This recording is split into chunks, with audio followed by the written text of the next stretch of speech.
So, finally this week some things start coming together and something got launched, and then bizarrely 2 days later another channel is coming out talking about exactly the same things that's led to the new thing that I launched earlier in the week. So, as always, lots going on. Let's get stuck in. This is Table Talk. I'm Jason. Welcome to Model Kit Stuff.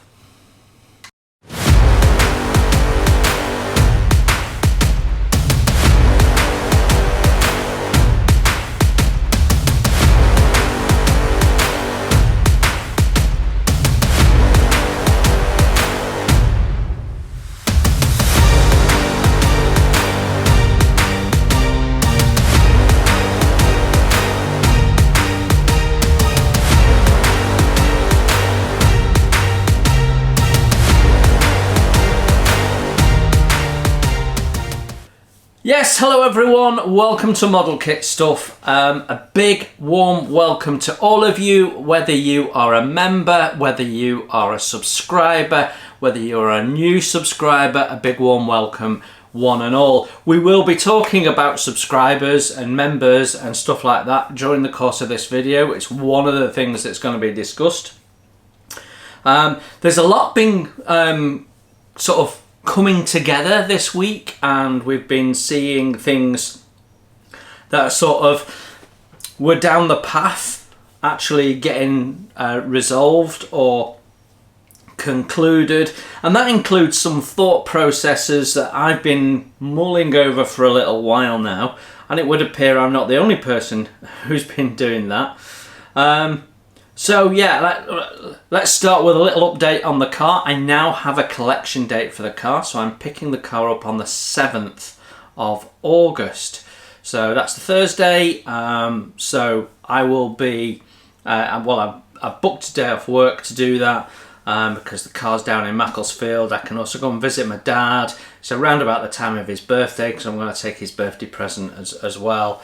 So I've got all these bits and pieces that I can sort of tie up, but it's nice to now have a date. They're registering the car today as I record this, which is Wednesday the 30th. I could have picked it up on the Wednesday, but that was a bit more problematic because what I've got to do is drive down to my dad's. My dad will give me a lift to the garage. I'll leave my car there. I'll collect my new car, get handed over. Then I'll go back to my dad's, move some stuff from my car to the new car, then I'll come home. Then when Paula gets home, we'll have tea. Then I'll drive her down to what will then be her new car, and we'll go back to dad's, collect my car, drive back, pick my daughter up, Alice, from her mum's on the way as we go through Warrington, which means I don't have to drive down Friday morning and collect her early doors. So all of that comes together on the basis of your car's going to be ready for collection after the 6th. So there we go. All of that comes together. Looking forward to that. You will. I've got a little plan around that, which relates to something we're going to talk about today anyway. So that's the first thing that sort of come together. Second thing is on Saturday, I took Paula to a hospital. Guess you'd call it a cottage hospital. So she, I think I've mentioned, maybe I haven't, but maybe I have. She's been diagnosed with arthritis in her hip. So she has, she's had long-standing back issues since her early 20s. That has led to problems with her stance. That has led to bringing on osteoarthritis. They want to do a hip replacement, but not yet because they only really want to do it once. So they are giving her an injection, which is what she went for on Saturday. So I think it's cortisone that they put in. Might be wrong. She also has a spear on the ball, which They're not planning to do anything with it at this stage. So she had this injection. She was in a lot of discomfort. She wasn't allowed to drive for 2 days. She was in a lot of discomfort, but it seems to have done the trick in terms of the hip pain. So yeah, anyway, we will see where that all goes to, but that was another thing that's been rumbling on for quite some time, and now she'll have her car upgrade, which means she won't have to clutch because it's on the clutch leg, so that'll make driving a lot more comfortable for her. So yeah, it's all sort of coming together suddenly. And also coming together, if we look at what we got up to last week, it's the first video of last week. So I didn't mention it last week that this was going to be coming up because I wasn't sure whether I've had the idea, wasn't sure whether I was what it would look like. So I did some filming, wasn't sure when I came to edit it I'd like it or not. So I decided I wasn't going to mention it. We'd see what happened. In the end, I thought it was a bit of fun and it's what I wanted to do, so we chucked it out. It didn't quite go right. I'll explain all. So to be able to talk about what we got up to last week, I need to talk to you about what I've been thinking about the channel. And I've been thinking about it for quite some time. So if you're a long-standing subscriber, you know that I already have 2 channels. And the second one is an abandoned channel. It's a shelf queen, if you will. So I started a channel just to discuss my discovery of autism and where that was going to go. And to be honest, I don't have time to do 2 channels. I just didn't have time for it. I could never fit it in. Doing that would be at the detriment of doing this, and this was more important to me. So that's just parked, it's gone, it's forgotten about. Will I revisit it? Very, very unlikely. So yeah. So in the light of that, I've been thinking about several things. And this thought process has been going on 12 months or so. And it comes out of creating YouTube videos is actually a bit addictive. I really enjoy doing it. And as a model builder, and most of you watching this are model builders, I know there are a few partners who watch it as well, and what have you. But as a model builder and as model builders, we're all creative. So creating a video, doing the editing, creating titles, doing trailers and all that stuff, I really enjoy doing it. And you know, that's my creativity coming out, and it's a different outlet to building models where to a large extent you're being dictated to as to what you're going to do. You've got the parts, you've got to assemble them. Yeah, there's leeway, but little leeway around that, unless you're a complete scratch builder, and even then you're sort of, you know, there is more creativity on the creating a video side. And so it's no surprise to me that I enjoy making the videos. And when I say they're addictive, I mean I enjoy doing them so much that, you know, you start thinking, oh, what else could I do on YouTube? And the reality is, my daughters, I've mentioned before, have talked about me doing cooking on the channel. So I do all the cooking at home, partly because Paula hates doing it. And when someone hates doing something, it's evident in the results when something's completed. Whereas I enjoy cooking, and I always have, and I've been throwing myself into cooking for decades, and I enjoy doing it, and my family enjoy eating my food. So it's no surprise that my youngsters that have grown up with this food, they go somewhere else to eat. They're never as happy. I mean, we don't go and eat out in Indians or Chinese's or anything like that, because I can do it better. I can do it cheaper. So, you know, we can do it here and flick something on the telly and have a movie night with a curry, and it's far better than going out.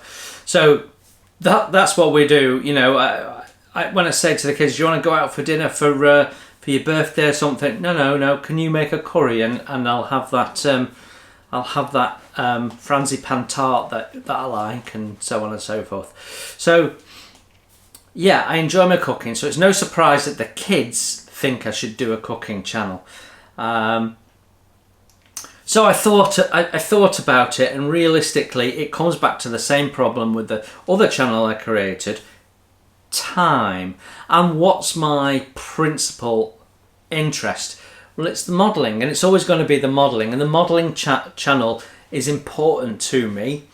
And yeah, I don't want to.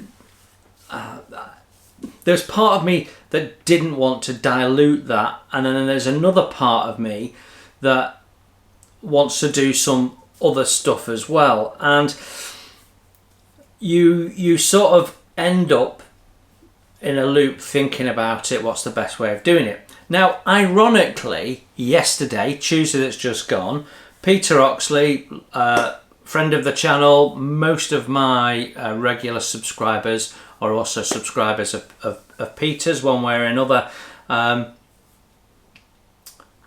comes out and says exactly the same thing, although his conclusions are different to mine, and probably for different reasons. Now, if you're a subscriber of Peter's and a subscriber of mine, you're probably thinking we've been colluding and that we've been talking about this, and you know, how do we do this and that. I can assure you, I was really surprised on that Tuesday announcement video that he was doing that after I'd put this video out on, when was it, on the Sunday, which was my conclusion to my thought process. So Peter's been having, quite separately, we've never talked about it, the same thought process. He's come up with a different solution to me though. So it's really interesting, but honestly, Peter and I have not talked about this at all with each other. So I guess that might be on our live stream list. I think it's going to be about 5 hours, this live stream. Anyway, I'm digressing. So yeah, I've been thinking about what to do with my channel, and what to do with the other things I want to do. And when I've boiled that down, what I'm left with is, what do people like watching on my channel? What do I like doing on my channel? What's the other things I want to do? What does that look like? And what collectively is the result of that? So Peter seems to have boiled that down and decided separating modelling from everything else logically means 2 separate channels. So he's come to that conclusion, and in the text below this video there is a link to Peter's other channel. So if you missed his announcement on Tuesday, then you can go and check out his other channel and subscribe to that. He's trying to get to 1,000 subscribers. The channel's called Peter Goes Rogue, and I think that's right. He'll correct me if I'm wrong, but I will leave a link in the text below. He's trying to get to 1,000 subscribers, which used to be how many subscribers you had to have to start getting revenue. But I think they've changed that now, so I think it's less. But yeah, if you do follow Peter Oxley, some of the stuff that he's done historically on his channel that isn't modelling related but have been quite popular, he's going to be doing in a separate channel. So if you enjoy that content, you're going to want to subscribe to the other channel. But it's worth going and checking it out. He's got some videos uploaded, and over the next couple of weeks he's going to have more. So I think he'll have about eight videos over the next 2 weeks. And the general rule, if you decide to start a YouTube channel for yourself, the general rule of thumb is you get your first 100 videos out as quickly as possible, because the YouTube algorithm, it's complex and it works in different ways for different reasons, for different videos, for different channels. But fundamentally, what it's looking for is opportunities for YouTube to make revenue. YouTube are in this not for the creators. They're a business, they want to make money. They're making money from people either becoming premium members or watching videos and therefore being exposed to adverts, which they collect a revenue from every advert watched. So at the end of the day, what the algorithm's doing is it's looking for opportunities to promote videos that appear to be doing well, that they might be able to do even better, so that they can get even more revenue. So if your channel is putting out lots of content, then that's going to be hitting other people's radars, and collectively you get more people watching. The algorithm picks that up and starts promoting your channel through the fact that you've got content coming out regularly. So if you put out a video once a week or once a fortnight, you'll just go under the radar. And I collected all this advice when I launched this channel, and all the YouTubers that were advising on how to do it are say the same thing. Your first 100 videos, get them out as quickly as possible. The sooner you do that, the sooner you're arriving at that magic number of 1,000. But like I say, fairly sure YouTube have changed that limit somewhere. But yeah, it was a hard slog getting my first 1,000 subscribers. Getting 1,000 subscribers now is easier than it was. It took me about a year, I think, to get my first 1,000 subscribers. Whereas 1,000 subscribers is 4 to 5 months, every 4 to 5 months for me now.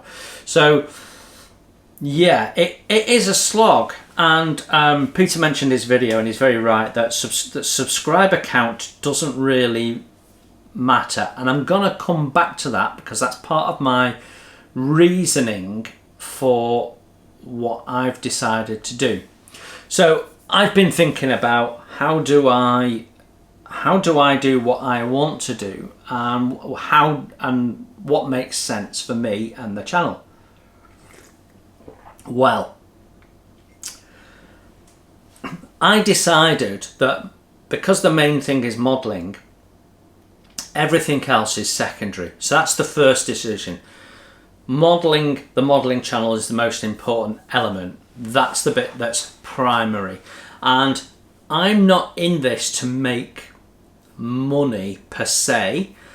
So as you know, I don't take a profit from any of the revenue the channel gets. The revenue the channel gets put on a spreadsheet, so even though it's in my bank account, it's separate and I can see exactly how much money the channel has got, and that allows me to do things that are related to the channel. So the camera that you're watching me on through right now, that's recording this, that was bought by the channel. The chair was bought by the channel. When I drive to Telford and back and stay in the hotel, that's all being paid for by the channel because it's channel related. Would I go to Telford as a modeler if I didn't have a channel? Yes, but not every year. Would I stay overnight and do both days? No. One of the days I'm at Telford, I'm filming. So that second day, or whatever, is because of the channel. So the costs need to be covered by the channel. So that's how it works. The kits that we buy for reviews, the channel the products, the channel. So my hobby might be funded by the channel, but my hobby is the channel. In both ways, the actual creating the content is a hobby now, and building the models is a hobby now, and I combine the two, and that becomes both the channel and the hobby as one. So that is funded by the channel. That's the only interest in revenue that I have. The more revenue, the more flexibility we have to do things. Okay, and the revenue comes in from people watching the videos and people joining as members, and we'll come back to that as well. So in that thought process of, you know, what are the other things I want to do and what have you, you come to the point where you sort of discard the rest and go, actually, because it's not key, it's not crucial. But there's that niggle there. Well, yeah, but you quite fancy doing this and you quite fancy doing that. Then I have a bit of a guilty secret, and some people now know this as of Sunday. But I like watching restoration channels. So car restorations and tank restorations and that sort of stuff. I love it. It's like model building, but in 1-to-1 scale, basically, and you get some interesting characters, and there's some very good stuff. Now, there is a TV show on Netflix called Rust Brothers that I've been watching, and that has gone on to YouTube, and the people that are in there have got their own YouTube channels and what have you.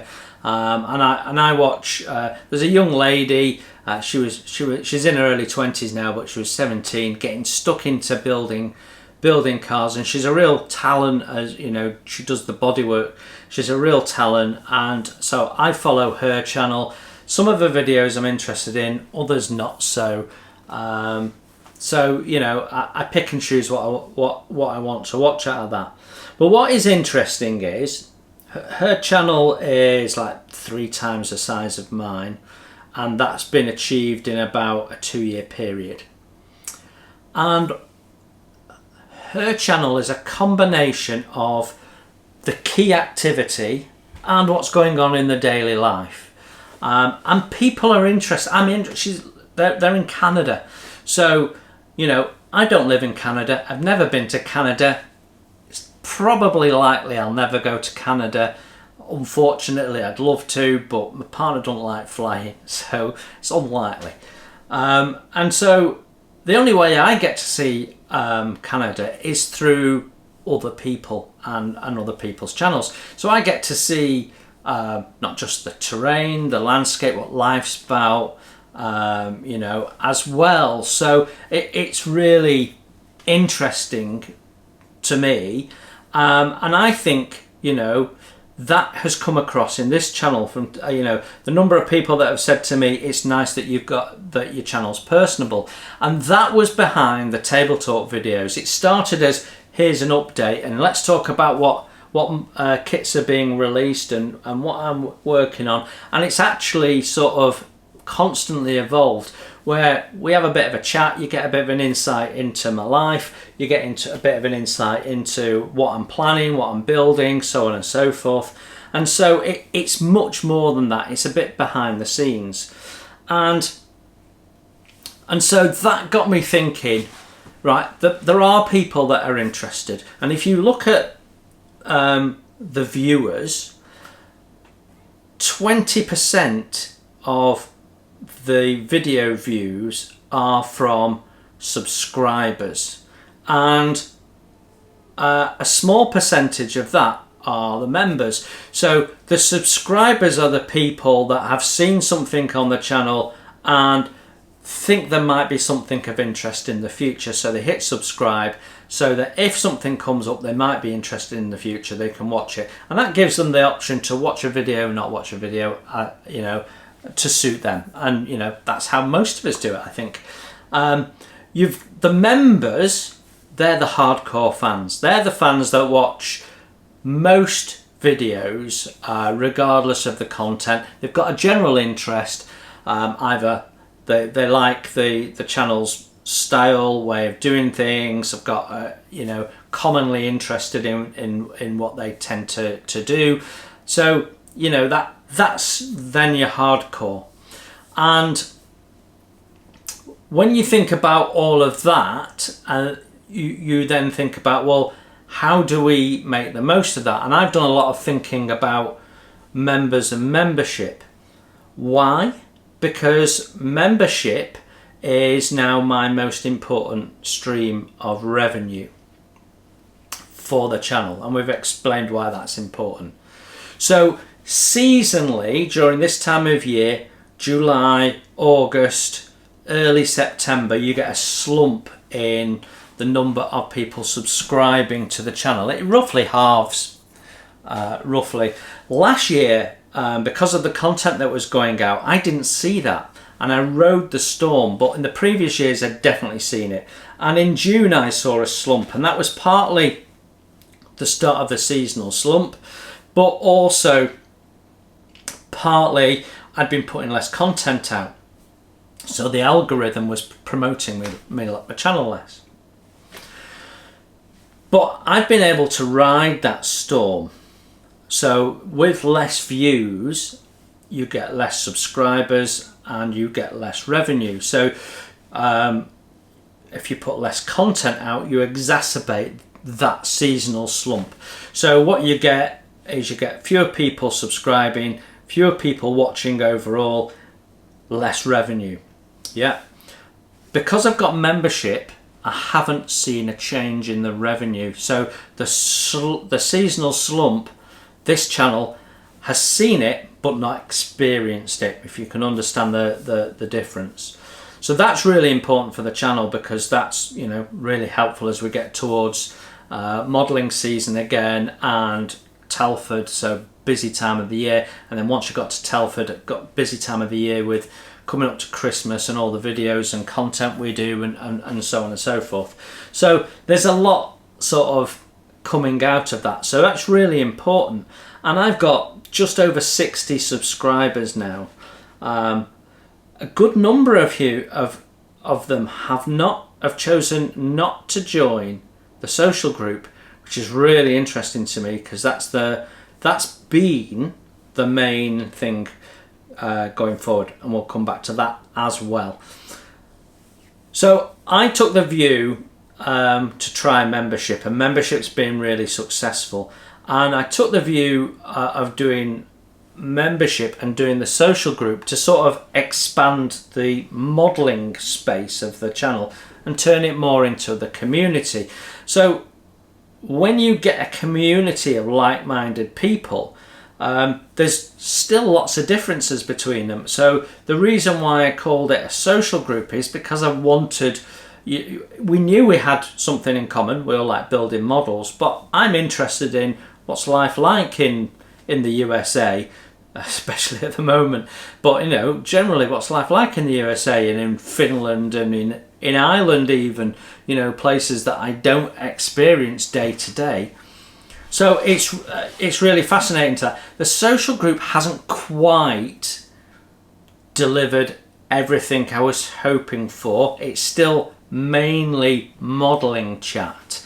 So like a number of Facebook groups, that's just mainly a modelling chat. The big difference is it's a really friendly group, and people have made friends with each other, and there's no nastiness, there's no trolls, there's no idiots, because we've got control over that space. And, you know, I'm thrilled that people enjoy it. I don't get as much time in there as I would like. But to bring all of this together, my conclusions has been that there are people that are interested in just a broader view than just the modelling. But for me, that the route is to expand what the channel does, but to do it in a way that is allowing people to pick and choose. So when I think about what draws people to watch the channel, it's first impressions primarily. Okay, so yes, I have people that watch my builds and enjoy my builds. I have people that follow this build, not interested in anything else I put out. because they just want to see plastic ships being built. I have people that watch the aircraft stuff, not interested in the big ships. I've got people that watch for the wooden model building and not interested in any of the plastic or table talk or anything else. So you've got these general people, and 80% of people watching the videos come in, watch the video, don't subscribe, might never come back to the channel, might come back again if they see something else they're interested in and it's been put in front of their face by YouTube. So in many ways, the subscribers don't make a big difference to the revenue. But then my focus is, I'm not doing this for the revenue. If you're in YouTube to make money, you've got to do it very differently than I'm doing it, because you've got to spend a lot of time on the editing, on the presentation, on the equipment to do it, and you need to do it full time. And can you get a living wage out of it? Certainly not that you'd have to put an awful lot of effort in to get anywhere close and have a lot of subscribers to get anywhere close to what I earn in my day job. So I don't see that's possible. I did some time ago try and work out how long it'd take to get there, and it was 20 years or 30 years or something like that, built on the same trajectory I've got at the moment. So yeah, not viable even if you start young. So my conclusion is, I have to balance my time with what people want to watch. So the most views is usually first impressions. So that's because you review a kit and people are interested in it. If it's a new kit, it's going to have more interest than if it's an old kit. If I put something negative on the thumbnail, then you're going to get more views than if you don't. And there's all that sort of stuff. It doesn't drive me to do clickbait or anything like that, because I hate clickbait myself, so I don't do it. Other people do. What I'm interested in is trying to get some quality content out and bringing people in who are interested in it. If my channel stopped growing and we just carried on as we were, I'd be perfectly happy, because we're covering everything I want to do. But then I've got these members, and I keep thinking, I want to give the members a little bit more. And we've now got 2 levels of membership. One's only 99 pence or 99 cents for a month, and all that really gives you is gives you an opportunity to say thank you to me and a small donation to the channel. And I'm very grateful for that, and the fact that you've joined as a membership says, you know what, I'm enjoying the content, so that's a pat on the back for me.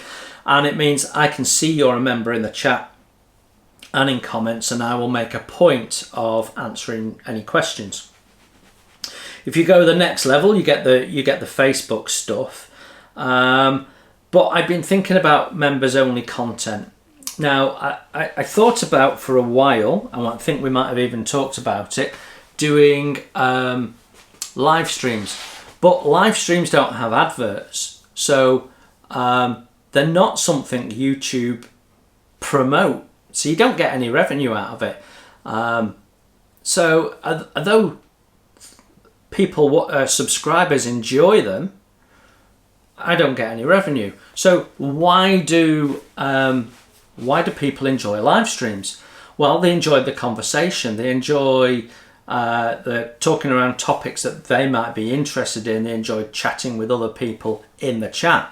So it comes back to community, and that's why the membership was based around the idea of creating a community, and we now call Model Kit Stuff Modelling Community. You see it in the titles, because that's where I decided to take the channel. Now, coming back to the restoration channels, and this girl did this spin-off series, and she's going fishing and out with my mates, and my car's been stolen, and now I'm recovering my car. And it was sort of life around what the YouTube channel was like. And that really allows you to then do, oh, here's this meal I've cooked, and you know, this is a day in the life, and here's an event we're doing, and we've gone on holiday, and what have you. I can do that in a more deep way. So I've decided that's what I'm going to do, and I'm calling it Model Kit Other Stuff, which is what it is. It's not really going to be directly model related, although it can be, it doesn't have to be. So it gives me some flexibility to bring stuff in. And the intention is that on first release, it's for members only. So members get it early. And then when the next video, the next Other Stuff video comes out, that's when the previous one will go out to general public. So everyone will get a chance to see them, but members get it first. It's another perk of membership. So that's the plan. Now, the first one went out on Sunday. And really annoying YouTube fail again. I uploaded the video, didn't take very long, and you set up the video parameters while it's uploading, basically. So you can switch your monetization on, decide whether you want adverts during the video or not. Then you set up your end screen, what's going to be shown as the video plays out, and that sort of stuff. And then you set up when you want it to go out and who you want to be able to see it. And there's a thing there for members, and then you can decide whether that's all members or certain levels if you've got multiple levels of membership. So I set this up to go out to members only, all members, members only. So even if you're paying the $1 a month, you'd still get to see the video. What happens? It goes public, so everyone can see it, which was not the intention. I didn't realise till about 2 hours in when I first got to it. So I ended up turning it back to members at that point. So what I'm going to do in the future is I'll upload them as private, and then I'll switch them from private to members only when I want them to go out. So if you haven't seen that, that's because you're not a member. And if you have seen it, it's because you managed to get to it before I did. But basically, it was the last day of Alice's school, so we sort of filmed what happened that day, during little snippets during the course of the day, bunched it all together, and it got some nice feedback. Now, I have got another one that I'm going to edit later and put out, and when I do that, that will allow those the last video to go out. So keep your eye out for it. You might not get a notification because the video is already out and it's just switching from private to not. So it's worth just coming back to the channel and checking the videos out during the course of next week sometime.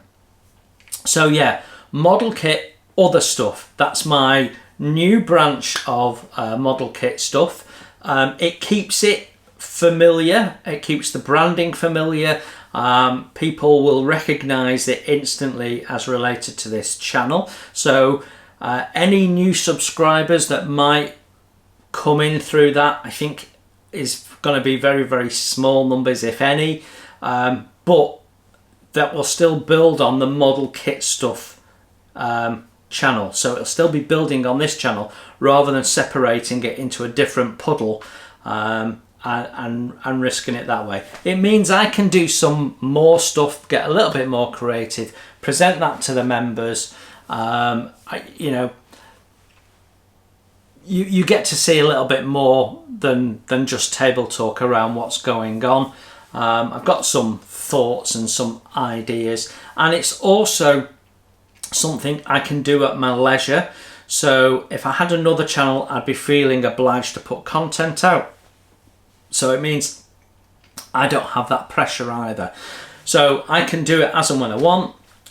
Members get a benefit out of it. Then everyone else gets to see it anyway, but at a later date. So if I don't put one out for a month, then non-members have to wait for a month. If I put one out 2 days later, then non-members just wait 2 days. But you'll never know.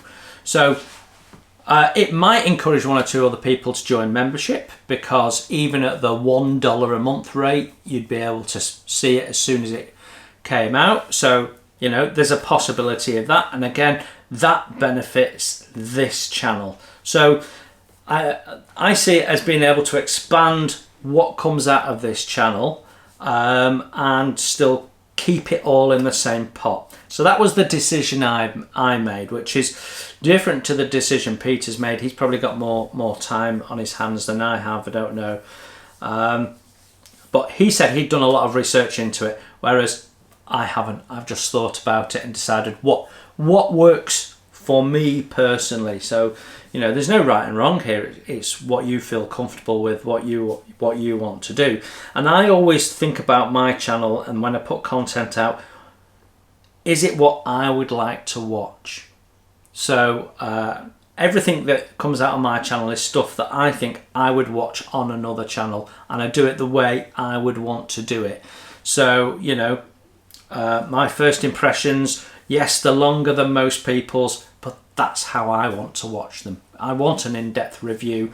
I don't want someone to open the box and go, oh, there's some sprues in here and we've got some instructions and the artwork's nice. There you go. Go and buy one. No, not for me. But for other people, clearly it works, because, you know, once a year I get someone goes, your video's too long. No, you just watched the whole thing and didn't use fast forward, mate. That's, you know, problem in chair, not in video.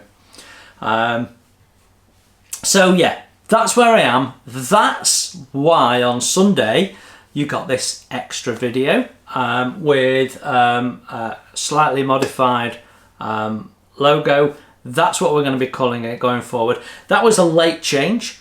At the start of the video, I say welcome to Model Kit Stuff Extra. It was going to be Model Kit Stuff Extra because it's extra to Model Kit Stuff. But at the last minute, I thought other stuff just had a better ring to it, so it became Model Kit Other Stuff, which doesn't quite roll off the tongue, but it works well on the logo. So that's what's happening, and that's why I'm doing it. I'm managing it so that I can do something more for the members. And I said we're going to have a push on membership. We're not going to do that during the summer. We're going to do that in the winter when people are coming back. Why are we going to have a push on membership? Because in terms of what the channel can do, membership revenue is now 50% of my total revenue. So even with just 60 members, that equates to all the hundreds and sometimes thousands of views my videos get in a month, and they do. I mean, you know, we're averaging 30,000 views a month on across all of the videos that I've put out over the last nearly 5 years, and you know, that equates to 60 people paying £5 a month. So that gives you, and I don't get that all of that £5 a month. You know, YouTube take 40% of that. So that gives you an idea of how little you get from all the advertising revenue, and why the algorithm is looking for what's popular and can they make it more popular. So, you know, revenue, you know, YouTube, it puts out all these videos for creators and how to be more creative, and we've got your back, and it's all nonsense. It's make us more money. You know, don't be in an illusion. YouTube are here to make money out of me. I'm here to use their platform to share the love of modelling. Right, well, there we go. That was the first video of last week.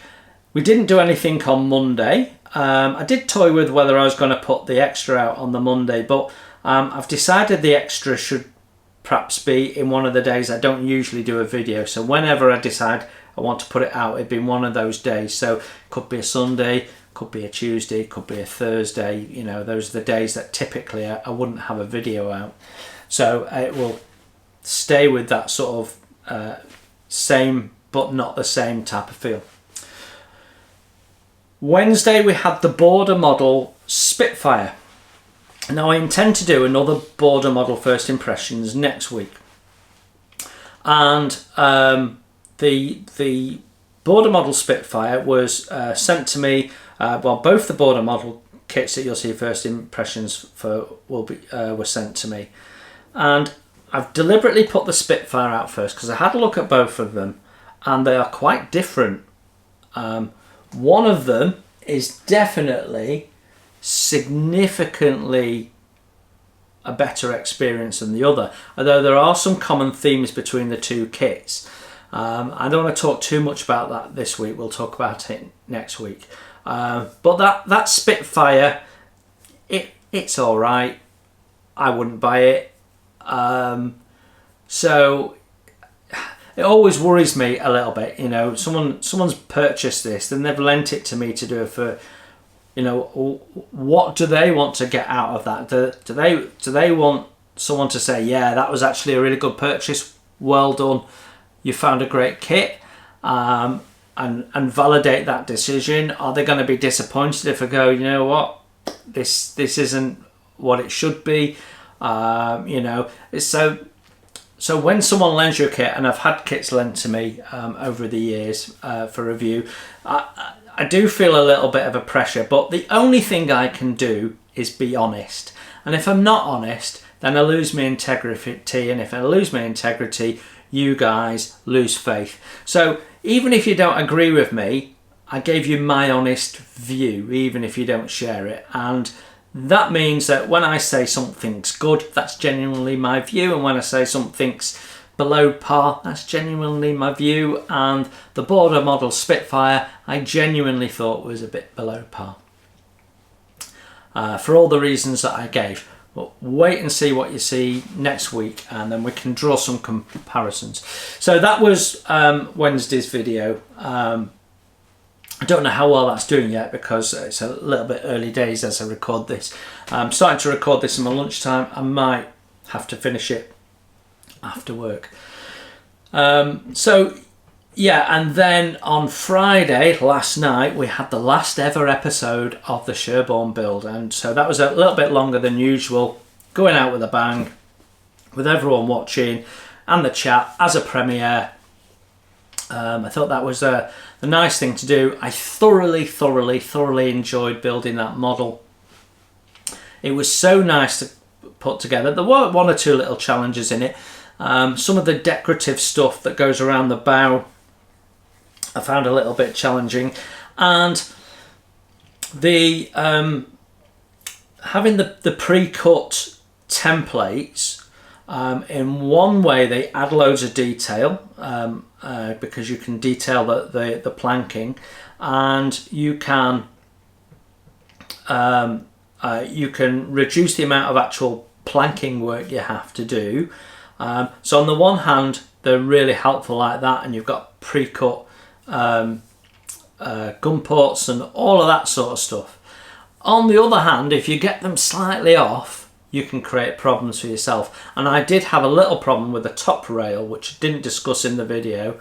I had a little difficulty with the top rail because where I'd laminated those three bits together, so you've got the centre piece, which goes on first, and then you've got the external piece that goes on next, and then you remove the tabs coming up through the deck, and you've got an inner piece, and those three pieces laminate together to make the bulwark. If you don't get those all perfectly sandwiched together following the same curve, then your bulkhead's a little bit wider, and you can, if you're not careful, be beyond the width of the top rail.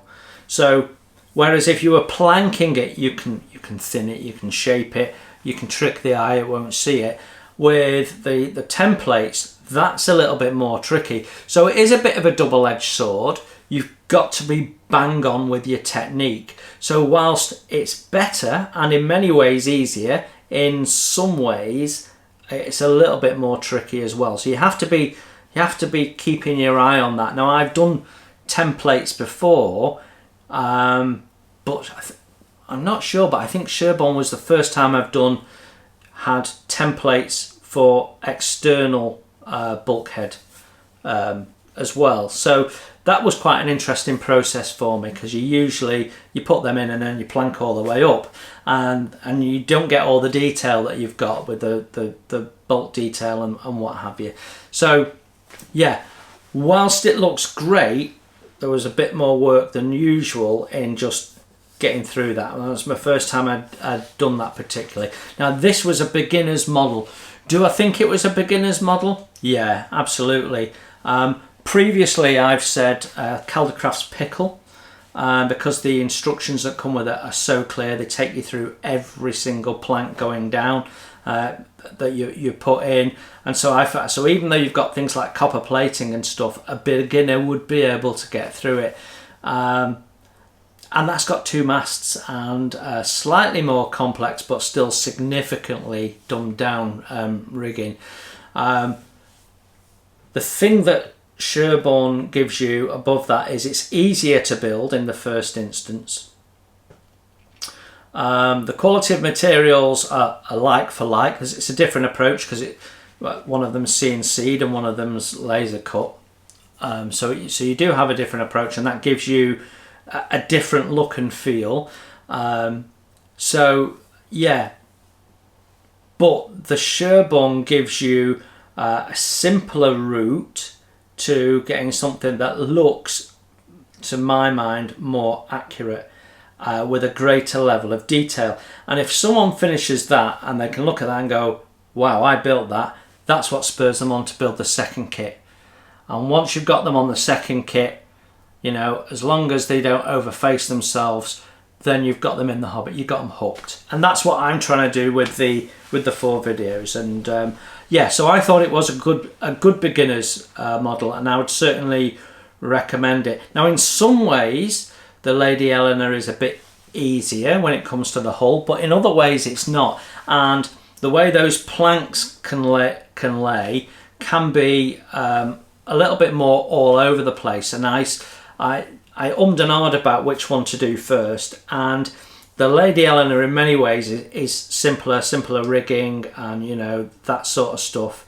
But I decided you've got sails on there, which is in addition to the masts. You've got and you've got a hull that you might want to do fully varnished so you can see the wood. So I thought doing that as your second one would be a better way of going about it. So that's why we ended up doing the second. And we have put some more planks on her, as some of you, if you're members, will have seen. But yeah, we have some more planks on her. We're now starting to go underneath, and you can see this is my tapering on the sort of just get it down side, the way I'd normally do it, knowing that I'm fully painting it. And so far we've not had any stealers or droppers, and we are nearly, well, we're just over halfway, I guess, in terms of plank numbers, but a little bit more than that in terms of surface area. And then on this side we're about in the same place, and you can see we've been tapering pretty much since the very first plank, and this is the last row of cut to length planks going on here, and then we'll be going to the half and half method I've used underneath. Although when we come to stealers or droppers, whichever ones we get to, I am going to show a method of making them look more original, which should help with, if you're doing a varnished version, having a better look. So you don't get this wedge shape, you've got a more boatyard built look to it. So yeah, there you go. That was what happened last week. So on the workbench, we've done a little bit of the Lady Eleanor, a few planks here and there during the course of the week. We've done a little bit on the Panzer 1, cleaning up parts, building the wheels up. I'll show you that next week probably. But mainly we've been working on the Scharnhorst. So we have finished building up the main guns. I'm going to paint them later. I'm going to paint all the guns together that have got yellow on them.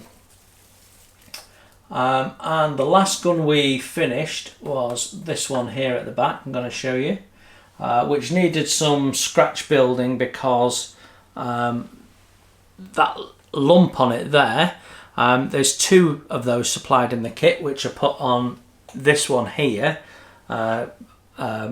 B gun, but I needed a 3rd one because Scharnhorst has one on Caesar turret as well, and that's not included in the kit.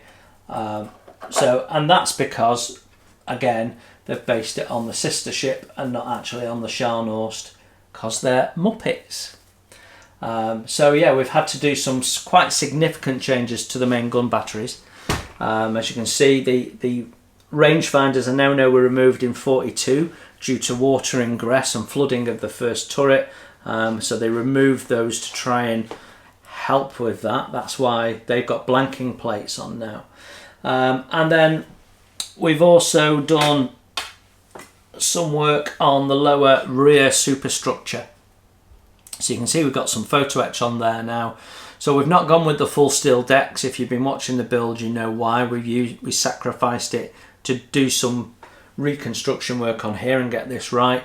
This is mainly good, other than, just as a reminder, they have a walkway in there, which is correct for Gaahleri now, but not for Scharnhorst. So I've now put the bulkhead in and the door required for that. And then the shape here was completely wrong, so we cut it out and put new bulkheads in to get that shape right. Otherwise, Trumpeter have got the detail mainly right. From this section back, they completely neglected a lot of the detail. Most of the windows, well, all the portholes are in the wrong place, and the number of portholes is wrong, so we've had to add additional ones. But yeah, otherwise okay. And we've got some netting on there. You can see that netting's to capture the spent shells from the gun emplacements around here. So there's another 2 to go on, but they go on part way up the railing stanchions. They're at a different level, interestingly.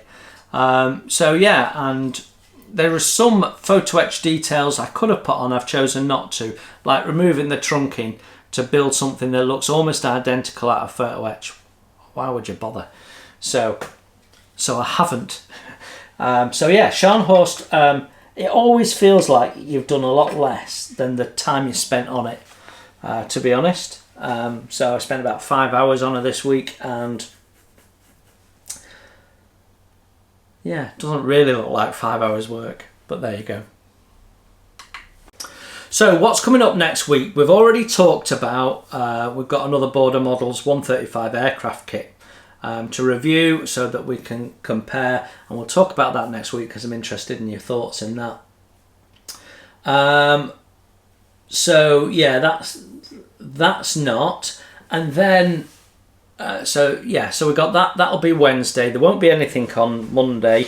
There will be another model kit extra stuff video coming out,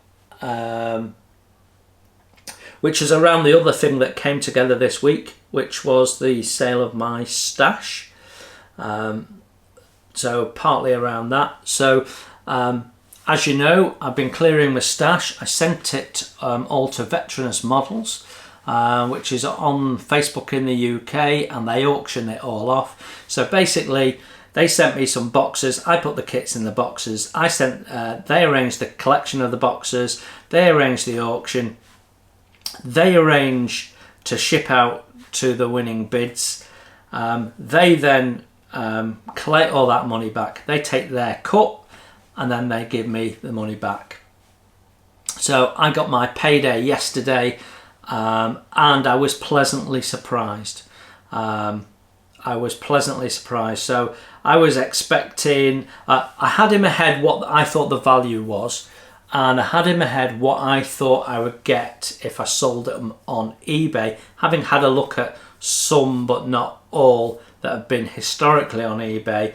So I had a figure that I was sort of hoping for, and was my measure as to whether Veteranous was good, bad or ugly. And the experience was good.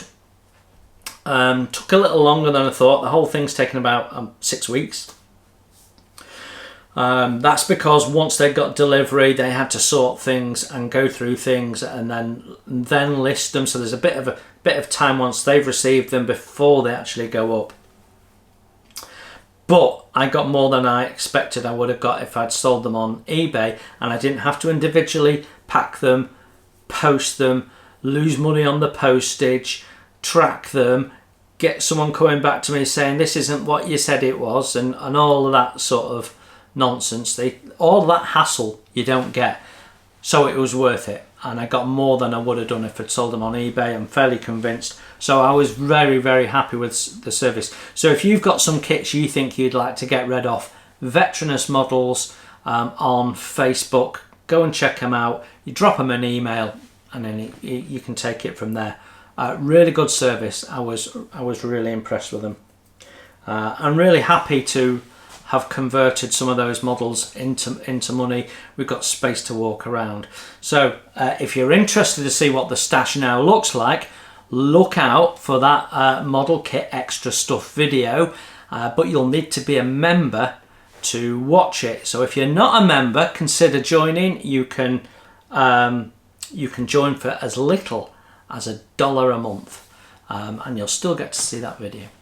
Okay.